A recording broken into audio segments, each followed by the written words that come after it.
தமிழக அரசியலில் பரபரப்பான சூழல் நிலை வருவதை நம்ம பார்க்குறோம். ஏப்ரல் 23ஆம் தேதி தேர்தல் நடக்க இருப்பதாக இந்திய தேர்தல் ஆணையம் வந்து அறிவிச்சிருக்காங்க. அதை பற்றி நம்மோடு இணைகிறார் நமது இணையாசிரியர் மணிவண்ணன் சார். சார், இப்போ பார்த்தீங்க அப்படின்னா விஜய் தாவேகா வந்து தேசிய ஜனநாயக கூட்டணி குறித்து ஆலோசனை நடத்தி வராங்க. உங்களுடைய பார்வை என்ன சார்? எஸ், இப்போ வந்து ஒரு கடந்த 3 நாட்களாகவே வந்து நம்ம பெரிய பெரிய ஈவெண்ட்ஸ் எல்லாம் பார்த்துட்டு வரோம். நம்பர் 1, தேர்தல் தேதி அறிவித்து 23 ஏப்ரல் நம்ம வந்து வாக்கு செலுத்த போகிறோம். சரிங்களா? ரிசல்ட் வந்து May 4. ஸோ இப்படி இருக்க சூழ்நிலையில் டெல்லியில் ஒரு நிகழ்வு நடக்குது. விஜய் சிபிஐ என்கொயரிக்கு போயிருக்காரு. சிபிஐ என்கொயரி போயிருக்காரு. அவர் என்கொயரி போனது நியூஸ். அதை விட பெரிய நியூஸ் என்னென்னா, அவர் சிரித்த முகத்தோட ரொம்ப ரிலாக்ஸ்டாக அந்த சன்ரூஃப் காரில் மேலே நின்றுட்டு ஏதோ பெரிய ஒரு விக்டரியை அடைஞ்சிட்டு வெற்றியை பார்த்து வெளியே வர்ற மாதிரி அவர் வரார். சிரிச்ச எல்லாத்துலேயும் ஏன்னா சாதாரணமாக அவர் வந்து கையாட்டிட்டு சிரித்த முகம் இருந்தாலும் இது கொஞ்சம் வித்தியாசமாக இருந்தது. எப்படின்னா சம்திங் ஹஸ் பீன் டிசைடட் அப்படின்னு ஏதோ அவர் முடிவு பண்ணியிருக்காரு, இல்லை ஏதோ அவரை ரிலாக்ஸ் பண்ணியிருக்கு அப்படிங்கிறது தான் ஒரு ஒரு ஒரு இது சமிஞ்சை கொடுக்குறாரு. ஸோ இது ஒன்று. அடுத்தது என்னன்னா, தேர்தல் தேதி அறிவிச்சிட்டாங்க. அதுக்கப்புறம் மற்ற கட்சிகள்லாம் வந்து உடனே அவங்களோட இதெல்லாம் ஆரம்பிச்சிட்டாங்க வேலையெல்லாம். ஒன்று என்டிஏ வந்து இன்றைக்கி போராட்டம் நடத்திட்டுருக்காங்க. ஆமாம். டிஎம்கே என்னென்னா, இன்றைக்கி அறிவாலயத்தில் நேர்காணல் நடக்குது. ஸ்டாலின் அவர்களே வந்து ஒவ்வொரு கேண்டிடேட்டையும் பார்க்க போகிறாங்க. ஸோ இதெல்லாம் இப்படி பரபரப்பாக போயிட்டுருக்கும்போது பெரிய டாக்காக நேற்று அப்படின்னு அந்த விஜய் டெல்லி போனதில் வெளியே வந்தது அந்த கார் சம்பவம். அதுக்கப்புறமே வந்து பெரிய டாக்கே என்னென்னா, கூட்டணியா, என்டிஏவோட கூட்டணியா இல்லை தனிச்சா அப்படிங்கிறது தான். அவங்க ஆரம்பத்துலேருந்தே வந்து எங்களோட கொள்கை எதிரி பாஜக, அரசியல் எதிரி திமுக அப்படின்னு சொல்லிகிட்டு இருக்காங்க.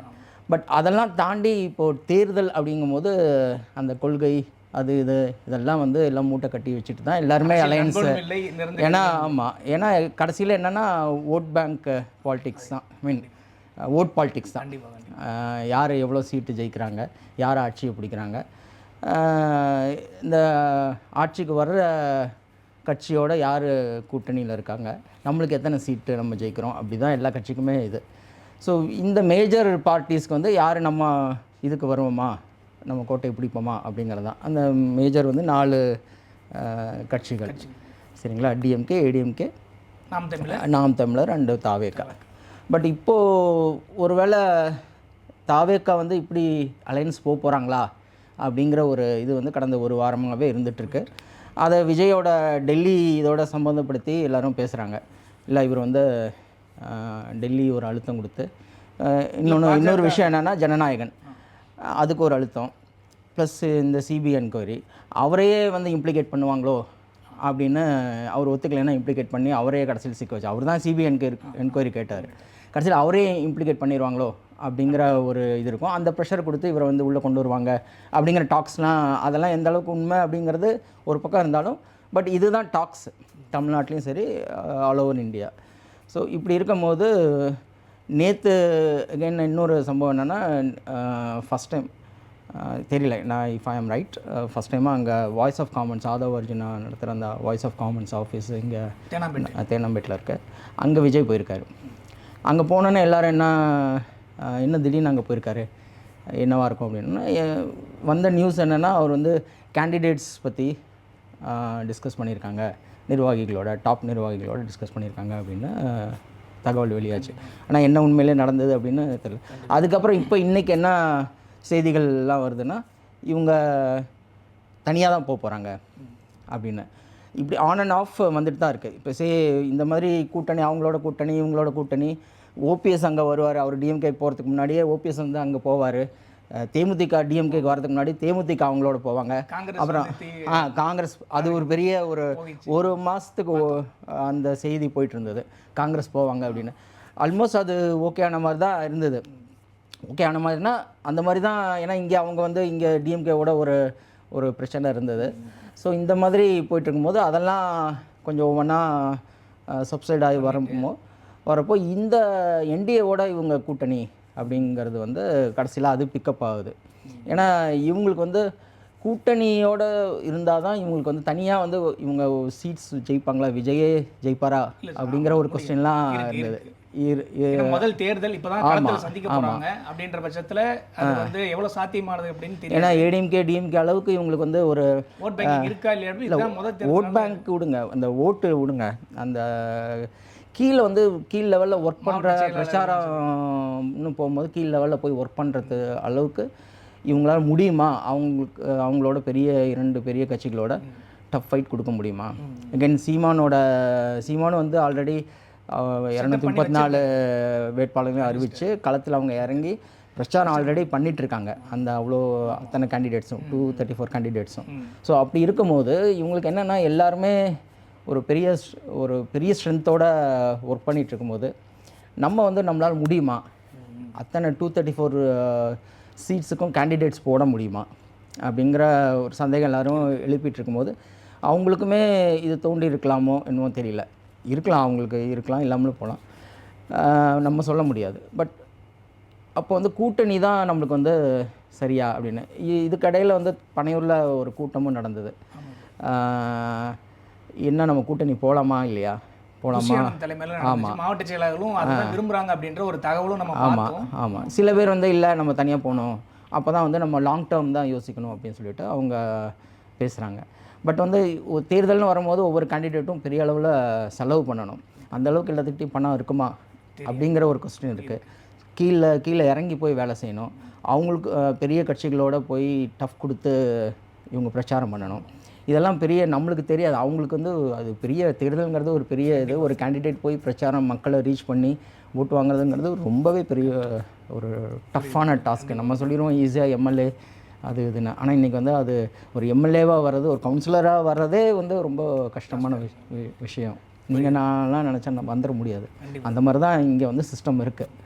ஸோ அப்படி இருக்கும்போது இவங்க மேபி அந்த லைனில் வந்து தேவோட தாட் அப்படின்னு நினச்சி கூட்டணி போகலாம், நாங்கள் வந்து குறைஞ்சது ஒரு கேண்டிடேட் 5 crores வரை ஸ்பெண்ட் பண்ணணும், அது நம்மளால் முடியுமா அப்படிங்கிறது. இன்னொன்று பீரியட் ஷார்ட் டைமு, எல்லா இடத்துக்கும் போய் இவங்க பிரச்சாரம் பண்ணணும். ஸோ இதெல்லாம் பார்த்து இவங்க வந்து மேபி என்டிஏவோட கூட்டணி போனால், இப்போதைக்கு நம்ம அவங்களோட கூட்டணி போனால் சில இந்த பிரச்சனைகள்லாம் இருக்குல்ல, அதையும் கொஞ்சம் நம்ம டீல் பண்ணிக்கலாம். அந்த சிபிஐ இஷ்யூஸு ப்ளஸ் படத்துக்காக அவர் வந்து இது பண்ண மாட்டார். பட் அப்படிலாம் பேசுகிறாங்க. ஸோ மேபி அந்த ஆங்கிளில் பார்த்து இவங்க போகிறதுக்கு வாய்ப்பு இருக்குது. பட் இன்றைக்கி அகைன் காலையில் என்னென்ன செய்தி வருது அப்படின்னா, அவங்களோட தொகுதியவே அறிவிச்சிருக்காங்க. விஜய் வந்து பெரம்பூரில் தனித்து போட்டியிட போகிறதாகவும், பொதுச்செயலாளர் புஷி ஆனந்த் வந்து டீனரில் போட்டியிட போகிறதாகவும், ஆதவர்ஜுனா வந்து வில்லிவாக்கத்தில் போட்டியிட போகிறதாகவும் ஒரு 6 வேட்பாளர்களை சென்னை சேர்ந்த ஒரு 6 வேட்பாளர்களை அறிவிச்சிருக்காங்க சார். ஆமாம், இதெல்லாம் ஒரு டாக்ஸாகவே தான் இருக்குது. ஒரு கெஸ்ட்டில் தான் எல்லோரும் நம்ம இது பண்ணுறோம், கசிஞ்ச நியூஸ் அப்படின்னு சொல்லிட்டு போடுறாங்க. பட் யாருமே இன்னும் அஃபிஷியலாக அனௌன்ஸ் பண்ணல. இப்போது நேற்று வந்து நம்ம இவ்வளோ நாள் இவங்க என்டிஏவோட கூட்டணி போவாங்க அப்படின்னு சொல்லிட்டு ஒரு வாரமாக பேசிகிட்டு இருக்கும்போது ஏடிஎம்கேலையும் மறுக்கிறாங்க. அவங்களோட நாங்கள் பேசலன்னு இபிஎஸ் சொல்கிறாரு. நேற்று வந்து சிடிஆர் நிர்மல்குமார் வந்து சொல்கிறாரு, ஒரு ட்வீட் போடுறாரு, இல்லை அந்த மாதிரிலாம் எதுவுமே இல்லை, நீங்கள் வந்து இந்த மாதிரி செய்திகள்லாம் வதந்தியை வந்து பரப்பாதீங்க. அப்பயும் அவர் வந்து டிஎம்கே தான் பண்ணுது இதை அப்படின்னு சொல்லிட்டு சொல்கிறாரு. ஸோ இதெல்லாம் வச்சு அவங்க என்ன பேசுகிறாங்கன்னா, இப்போயும் டிஎம்கேவை தான் அவங்க குற்றம் சாட்டுறாங்க ஒழிய வேறு யாரையும் சொல்லலை. அப்படின்னா இன்னும் அவங்க அந்த என்டிஏ மேலே ஒரு சாஃப்ட் கார்னர் இருக்குது அப்படின்னு. ஸோ இன்னொரு பக்கம் என்ன அப்படின்னா, பிஜேபி வந்து இதில் ரொம்ப ஆர்வமாக இருக்காங்க அப்படின்னு. அவங்களுக்கு வந்து எப்படி இருந்தாலும் இந்த டிஎம்கே கவர்மெண்ட்டை வந்து மறுபடியும் வர விடாமல் பண்ணணும் அப்படிங்கிறது தான் அவங்களோட இது. ஸோ அவங்களோட லாங் டேர்ம் பிளான்ஸ்க்கு அது வந்து உதவும். ஆமாம், அதனால அப்போ விஜய் அகாமடேட் பண்ணி நம்ம பண்ணலாம், எப்படியும் வர விடாமல் பண்ணிட்டு அதுக்கப்புறம் ஏடிஎம்கே வந்து ஈஸியாக இது பண்ணிடலாம், விஜயையும் நம்ம டீல் பண்ணிக்கலாம் அப்படிங்கிற ஒரு ஐடியா கூட இருக்கலாம். ஸோ அவங்க வந்து நேற்று என்ன இதெல்லாம் வச்சா 80 தொகுதி வரை நம்ம வந்து கொடுக்கலாம் அப்படிலாம் டாக்ஸ் போகுது. ஸோ இதெல்லாம் அன்பிலீவபிள். இபிஎஸ் வந்து அதெல்லாம் அவர் கேட்டோடனே அவர் வெளியே ஓடி போயிடுங்க அப்படின்றாரு, பிஜேபியே ஓடி போயிடுங்கன்ற. இல்லை சார், முதல் மாநாடு நம்ம தகவலில் செய்தி வழியாக பார்த்துருப்போம். 30 தொகுதி வந்து இபிஎஸ் தரவுள்ளதாகவும் அதுக்கு வந்து விஜய் சம்மதிக்காதாகவும் தகவலில் நம்ம முன்னாடியே பார்த்துருப்போம். இப்போ வந்து 80 தொகுதின்றப்போ அதிமுக வந்து பார்த்தீங்க அப்படின்னா 110 100 கூட கிடைக்காத ஒரு நிலைமை இருந்துடும். இல்லை, அவங்க அதை விரும்ப மாட்டாங்க அதிமுக. அவங்க வந்து அவங்க டிஎம்கேவோ ஏடிஎம்கேவோ அவங்க தான் கூட்டணியோட தலைமையை ஏற்றிருக்காங்க. ஸோ அவங்க மினிமம் வந்து 160 to 70 நிற்கணும். ஆமாம் ஆமாம், இல்லைனா அவங்க வந்து ஒரு கூட்டணி ஆச்சு அப்படின்னு வந்து அவங்களுக்கு அது பிரச்சனை தான். இன்றைக்கி தான் 2006 எப்படி டிஎம்கேக்கு நடந்தோ அப்போ யாரும் பிரச்சனை பண்ணல. பட் அதெல்லாம் வந்து ஒரு இவ்வளோ பெரிய கட்சிக்கு, இவ்வளோ ஒரு ஸ்ட்ராங்கான ஒரு கட்சிக்கு, அதுவும் ஸ்டாலின் வந்து இன்றைக்கி வந்து பெரிய அளவில் like MGR, like Karunanidhi, like Jayalalithaa, இன்றைக்கி வந்து அவரையும் ஒரு பெரிய ஃபோர்ஸாக தமிழ்நாட்டில் பார்க்குறாங்க. அந்தளவுக்கு எஸ்டாப்ளிஷ்டு ஒரு ஒரு லீடராக நம்ம பார்க்குறோம். இந்த எலெக்ஷனில் காட்டிட்டார். ஆமாம் ஆமாம், politically as well as administrative லெவல்லையும் அவர் வந்து இன்றைக்கி அவர் எஸ்டாப்ளிஷ் பண்ணிட்டார்னு வச்சுக்கோங்க. ஸோ அப்படி இருக்கும்போது அவங்கெல்லாம் வந்து அதே மாதிரி இபிஎஸ்ஸும் முதல்வராக இருந்திருக்காரு. அவங்க 160க்கு கீழே வந்து போகவே மாட்டாங்க, சரியா? ஸோ அதெல்லாம் வந்து டோட்டலி ரூல்ட் அவுட்டு. 80 இதெல்லாம் சும்மா ஒரு இதுதான், சும்மா நியூஸ் அப்படியே வர்றது தான். So but BJP definitely would be thinking around that. அந்த மாதிரி காம்ப்ரமைஸ் பண்ணி நம்ம போகலாம், ஈவன் கூட்டணி ஆட்சி கூட போகலாம். நம்மளோட எய்ம் என்னென்னா டிஎம்கேவை வந்து மறுபடியும் பவருக்கு வராமல் செய்கிறது தான். அதுக்கு வந்து நம்ம காம்ப்ரமைஸ் பண்ணி தான் ஆகணும். அப்படி போனால் தான் நம்ம வந்து முடியும். ஸோ இப்போது டிஎம்கேக்கு எகென்ஸ்டாக ஏடிஎம்கேவோட தலைமையில் இருக்க அந்த கூட்டணி வந்து அவ்வளோ ஈக்குவலி ஸ்ட்ராங்காக அப்படிங்கிறது எல்லாருமே சொல்கிறாங்க. இல்லை, அந்த ஒரு லெவலில் டிஎம்கே லெவலில் வந்து இது இல்லை அப்படிங்கிறது தான் இது. ஸோ அதை பேலன்ஸ் பண்ணுறதுக்கு தான் தாவேகா உள்ளே கொண்டு வரணும். இபிஎஸுமே அதை ஃபீல் பண்ணுவாராக இருக்கும். பட் இவ்வளோ சீட்ஸை வந்து அவர் தியாகம் பண்ணி கண்டிப்பாக போக மாட்டார். அதுக்கு வந்து நான் தனியாகவே நின்று தோற்று போனாலும் பரவாயில்ல, நான் வந்து என்னோடய இதை சேவை வந்து நான் விட மாட்டேன் அப்படின்னு தான் அவர் சொல்லுவார். ஸோ இப்படி தான் இருக்குது. தெரியல, மேபி கூட்டணி போகலாம், மே நாட். மேபி தனித்து போட்டி அப்படியே இருந்துச்சு அப்படின்னா, தாவேகா வந்து தனித்து போட்டி இருந்துச்சு அப்படின்னா எவ்வளோ தொகுதிகளை வந்து வின் பண்ணுவார்னு நினைக்கிறீங்க? இல்லைன்னா அது எப்படி பார்க்கப்படுதுன்னு நினைக்கிறீங்க? மக்களிடையே வந்து தனித்து போட்டிடுறாரு, அது வந்து ப்ளஸ்ஸாக இருக்குமா இல்லை மைனஸாக இருக்குமா? எப்படி அவங்களோட லாங் டேர்ம் கோல்ஸ்க்கு வந்து இது வந்து ப்ளஸ் தான். எப்படின்னா அவங்க வந்து always they projected Vijay as CM candidate தான், சிஎம் அப்படின்னு தான். அப்படி தான் விஜய் வந்து ஆல்ரெடி அவர் ஒரு பெரிய ஹீரோ, சூப்பர் ஸ்டார் வந்து கீழே இறங்க முடியாது, சரியா? அவங்க போய் லைக் விஜயகாந்த் அப்படி தான் ஆரம்பித்தார். அவரும் ஒரு சூப்பர் ஸ்டார் அளவுக்கு ஒரு பெரிய ஹீரோவாக தான் இருந்தார் சினிமாவில். அவருமே அந்த இதாக இருந்தார். கடைசியில் he understood the real politics, you know. அதை அண்டர்ஸ்டாண்ட் பண்ணிவிட்டு சரி ஓகே நம்ம கூட்டணி போனால் பின்னாடி ஏதாவது அது உபயோகமாக இருக்குமா அப்படின்னு அவர் திங்க் பண்ணி கூட்டணி வைக்கிறாரு. பட் அது it did not work for அந்த ஏடிஎம்கேவோட அந்த டேர்ம்ஸ்லாம். அதுக்கப்புறம் அவருக்கு கொஞ்சம் இதாகுது. அதுக்கப்புறம் அவர் உடம்பு சரியில்லாமல் போதும். மேபி உடம்பு சரியில்லாமல் போகாமல் இருந்திருந்தால் அவர் மேபி அவர் பெரிய ஃபோர்ஸாக வந்திருக்கலாம். ஆமாம், மாற்றிருக்கலாம். இன்றைக்கி வந்து மேபி அவர் சிஎம் வந்திருப்பாரான்னு தெரியாது. இபிஎஸ் இவ்வளோ பெரிய ஃபோர்ஸாக வந்திருப்பாரான்னு தெரியாது. இல்லை ஸ்டாலினே இவ்வளோ பெரிய ஃபோர்ஸாக வந்திருப்பாரான்னு தெரியல. ஸோ இதெல்லாம் அவங்க பார்க்குறாங்க தாவேக்களை பார்த்துட்டு, நம்ம அந்த மாதிரி ஆயிடக்கூடாது. நம்ம இப்போ ஜெயிக்கலைனாலும் நம்ம வந்து பின்னாடி நம்மளோட லாங் டேர்ம் கோல்ஸை நோக்கி தான் நம்ம போகணும் அப்படின்னு இருக்காங்க. பட் இபிஎஸ்க்கும் பாஜகவுக்கும் என்னென்னா, மெயின்லி பாஜகவுக்கு, பாரதிய ஜனதா கட்சிக்கு வந்து என்னென்னா முதல்ல டிஎம்கே கவர்மெண்ட்டை மறவிடம் பண்ணணும் அப்படிங்கிறது தான் அவங்களோட மெயின் கோல். இபிஎஸ்க்கு இன்னொன்று, அவர் he has achieved that he is the only one for that party. He is the unquestionable head for the chief for that party ADMK அப்படிங்கிறத எஸ்டாப்ளிஷ் பண்ணிட்டார். ஏன்னா சசிகலா தனியாக கட்சி ஆரம்பிச்சிட்டாங்க, ஓபிஎஸ் அங்கே போய் ஜாயின் பண்ணிட்டாரு. அந்த கேஸ் எல்லாம் இன்னும் டிடிவி தனி கட்சி. ஸோ அவரை கொஸ்டின் பண்ணுறதுக்கு யாருமே இல்லை. ஸோ ஒரு சைடு வந்து அவர் வந்து வின் பண்ணிட்டாருன்னா கட்சியை தன்னோட அவரை வந்து கன்சாலிடேட் பண்ணி அவர் தான் ஒன் அண்ட் ஒன்லி ஹீரோ அப்படின்னு, லீடர் அப்படின்னு அதை எஸ்டாப்ளிஷ் பண்ணிட்டார். பட் அவருக்கு இப்போ வந்து சேலஞ்சே என்னென்னா இந்த எலெக்ஷனில் ஜெயிக்கணும், மறுபடியும் சிஎம்மாக வரணும் அப்படிங்கிறது தான். ஸோ இப்போ இல்லைன்னா மறுபடியும் வர முடியாதுங்கிறது அவருக்கும் தெரியும். ஸோ அவருக்கும் சில காம்ப்ரமைசஸ் பண்ணி போகலாம் அப்படின்னு இருக்கலாம். பட் அதுக்குன்னு இவ்வளோ இறங்கி நம்ம போய் அதுவும் புதுசாக அன்டெஸ்டட் பார்ட்டி, விஜயோட பார்ட்டி அன்டெஸ்டடு. எவ்வளோ எல்லோரும் நம்ம சொல்கிறோம் 15ங்கிறோம், 20ங்கிறோம், 12ங்கிறோம், 10ங்கிறோம். பட் அது எந்த அளவுக்கு எது உண்மை எந்த அளவுக்கு உண்மைங்கிறதே தெரியாது. ஸோ அது வந்து அது அவருக்கே வந்து இது அன்டெஸ்டட் ஒரு இதுதான், நம்பர்ஸ் தான். அந்த பார்ட்டியும் அப்படி தான். ஸோ இவங்கள வந்து இப்படி இது பண்ணுவோம். இன்னொன்று அவர் வந்து அவருக்கு இவ்வளோ இடம் கொடுத்தா நம்மளை கடைசியில் மதிப்பாங்களா? ஏன்னா ஜெயலலிதாவே விஜயகாந்த் கொஸ்டின் பண்ணுறாரு சட்டமன்றத்தில். ஸோ அது மாதிரி இவர் வந்து கடைசியில் இவர் அந்த அளவுக்குலாம் நம்ம வந்து இவ்வளோ சீட்ஸ் கொடுத்து நம்ம இது பண்ணக்கூடாது அப்படின்னு கொடுத்தா ஒரு வேளை அவருக்கும் ஆசை இருக்கும். ஏன்னா அவர் தான் சொன்னார் பிள்ளையார் சொல்லி போட்டாச்சு அப்படின்னு அந்த சொன்னார். அப்படி இருக்கும்போது அவருக்கு அந்த ஆசையெல்லாம் இருக்குது, தவைக்கா வரணும், வந்தால் நம்மளுக்கு வந்து பெரிய அட்வான்டேஜ், கண்டிப்பாக நம்ம ஜெயிச்சிருவோம் அப்படின்னு. பட் அவர் மேபி எவ்வளோ கொடுக்கலாம், 35 to 50 அப்படி இருந்தால், ஆமாம் வாய்ப்புகள் இருந்தால், ஆமாம் மேக்ஸிமம் 50 வந்து அவரெல்லாம் ஒத்துக்கவே மாட்டார். இவங்கெல்லாம் சேர்ந்து ஒத்துக்க வைக்கலாம் 50. ஏன்னா 50 கொடுத்துட்டா அதுக்கப்புறம் மற்ற பார்ட்டிஸ்க்கெலாம் கொடுக்கணுமே இல்லை. ஸோ பிஜேபிக்கு ஒரு 25, பாமக இருக்காங்க, தினகரன் இருக்கார். பட் அவங்கெல்லாம் சொல்கிறாங்க இல்லை நாங்கள் கொஞ்சம் காம்ப்ரமைஸ் பண்ணி நாங்கள் சீட்லாம் அட்ஜஸ்ட் பண்ணிக்கிறோன்னு தினகரன்லாம் சொல்கிறாரு. ஸோ அதெல்லாம் பண்ணாலும் பட் என்ன எவ்வளோதான் இருந்தாலும் 50 சீட்ஸ்லாம் வந்து அவர் இபிஎஸ் ஒத்துக்குவாரா அப்படின்னு தெரியல. பட் பிஜேபி இஸ் ரெடி, நாங்கள் எங்களோட இதில் நாங்கள் குறைச்சிட்டு கூட கொடுக்குறோம் அப்படின்னு அவங்க சொல்லுவாங்க போல். ஸோ அப்படி இருக்கும்போது அகெயின் தெரியல, இன்னொரு மேபி அனதர் 1 வீக்கில் அது டிசைட் ஆகுதுன்னு நினைக்கிறேன். இன்றைக்கி நீங்கள் சொன்ன மாதிரி இவங்க கேண்டிடேட்ஸ்லாம் அனௌன்ஸ் பண்ணியிருக்காங்க அப்படின்னு ஒரு அன்அஃபிஷியல் நியூஸ் வருது. பட் அது தெரியல எவ்வளோ உண்மை அப்படின்னு. பாஜக வந்து பார்த்தீங்கன்னா தாவேக்கா உள்ளே இழுக்கிறதுக்கு நீங்கள் சொன்ன மாதிரி முனைப்பு காட்ட தான் நம்ம பார்க்குறோம்.